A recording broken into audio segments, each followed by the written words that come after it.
Okay, for 5.2, yikes. I should have shown this for 5.1, but I forgot to. My little cheat sheet, which I guess you can barely make out with the lighting. I apologize. This is my little cheat sheet for what I would show in class. You can pause this if you want to look at it. These are all my notes that I have when I'm teaching this in class. Here I'm just showing what, maybe that'll help. Here I'm just showing what happened down here. I turned the 2y squared minus 2. I factored out a 2. Well, then I have a perfect square minus a perfect square. So I factored that out. That's how I got this piece. This is just the kind of why I got that piece. Then over here, example 7, I chose to talk about flip and multiply. Don't forget to flip. Whenever it's divide, all you do is flip those and then do the same thing you've been doing for multiplication. Multiplication and division, you do identical after you flip the second one. Remember your cube root rules. You can write those down somewhere. Even during the test, write them down somewhere. I mean, you just need to know those. You don't have to memorize them. And then I went all the way down to show some grouping. I'll do one of those in the lecture. And then example 10 was a good example of there's different ways you can factor out and get the same answer. You don't have to factor the same thing that everybody else does. Some people are going to see 4x squared minus 36 and pull a 4 out and then get a perfect square minus a perfect square with a 9, factor that out. Other people are going to see this as an entire perfect square, 2x plus 6, 2x minus 6. The people that did that are going to pull a 2 out of the bottom here and get a 2x plus 6 and factor that out. Either way, you get the same answer. Okay, so let me get to working 3 of the problems from the chapter or from the section. So here we have number 17. Now, the same thing that you did in section 5.1, only there's more to it. We need to factor every one of these out. So essentially what we are doing is we're factoring four different pieces every time. They could give us 4 in a row. We'd factor every single one out. Every numerator, every denominator, factor them out. So I'm going to pull a 3 out and get x minus 4 on the top. This piece is completely factored now. Here, I have a perfect square minus a perfect square. So I have that chunk. Now that one's factored. Now the top is simple enough. I need an 8, and they got to add up to be 6. They're both positive, so I need all positives. So I have an x plus 2, x plus 4. That gives me my 4x, and 2x is 6x. 2 times 4 is 8. On the bottom in this one, it's already done. I put parentheses just so it looks the same as all the others. Now you whittle down. I used to like these because it was just kind of a game. Factor everything out and then match. It's like a matching game. Match, match, match, match, whittle them away. So I have an x minus 4 here and an x minus 4 here. I have an x plus 2 and an x plus 2. X minus 2, I don't see one. X plus 4, I don't see one. I don't see a 3. So I just rewrite as 3 times x plus 4 over x minus 2. That should be the way the book leaves this one. Yeah, the book just leaves it all completely factored out. If you were to accidentally write 3x plus 12 and go back through, I wouldn't mark it down necessarily because nothing's going to cancel out, but you can leave it all fully factored. Okay, that's 17. Then if we jump to 31, same thing, there's just more to it. In this case, we have division. To save time, I'm going to go ahead and factor this top piece on the left out.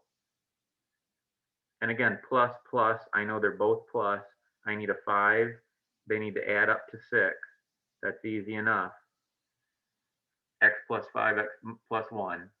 Now on the bottom, I need a negative 3 and a negative 2 that they add up to. Positive x minus 3x is my negative 2x. Now I multiply, but this one has to go up, and I have to flip these. So my denominator becomes my numerator. It's the difference of perfect squares. So the denominator is now the numerator, and it's factored. Now I factor that numerator that becomes the denominator, and they were all added. So I factored that one out. So I'm done there. Now again, you can start anywhere, but I'll just start over here and look. X plus 5, do I see it on the bottom? I do, right there, that one goes away. X plus 1, do I see it on the bottom? I do, right there.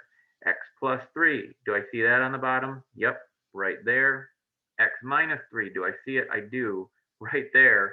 In this case, everything goes away, and I'm left with 1. So my answer for number 31 is flat out just 1, everything canceled out. Every now and then it does. Now, if you have one thing on the bottom, but everything canceled on the top, then you'll have 1 over something.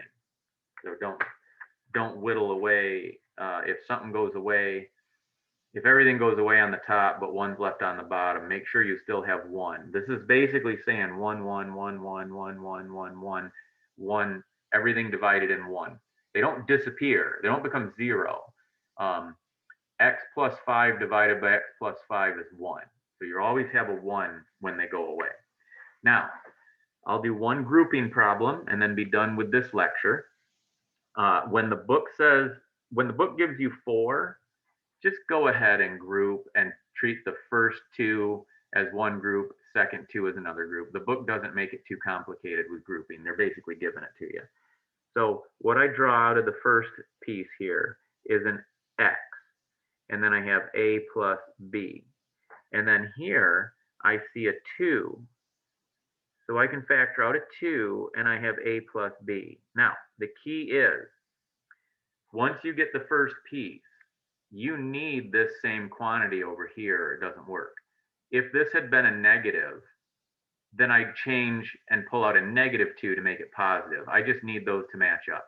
So just start going, and if this doesn't match, change your sign here to make this one match this one.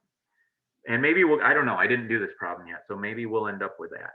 So I go down here now. Well, now I have an a that's common. So I'm going to pull out an a, and that leaves me with x minus 3. So I'm going to need an x minus 3.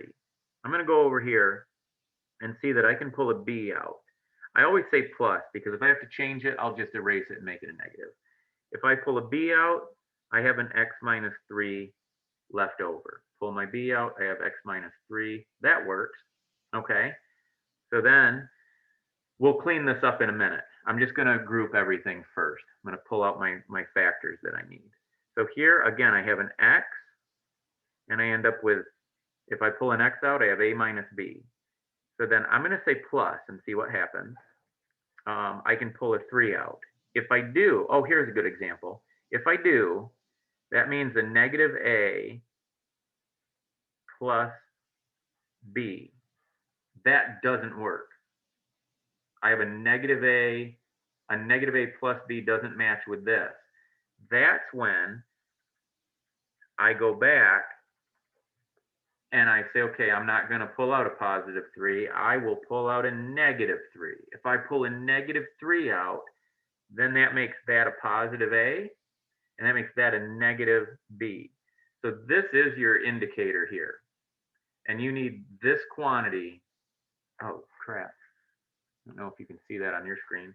You need this quantity to match up with this quantity. If it's opposite, all you do is change this term you pulled out and then change your signs. Okay? So I got that one. So then down here, there's an x. I'm going to draw out an x, and I'm left with a minus b. And then I'm going to go over here, and I already know that I'm going to pull out a negative 2 because I can see the same thing happened.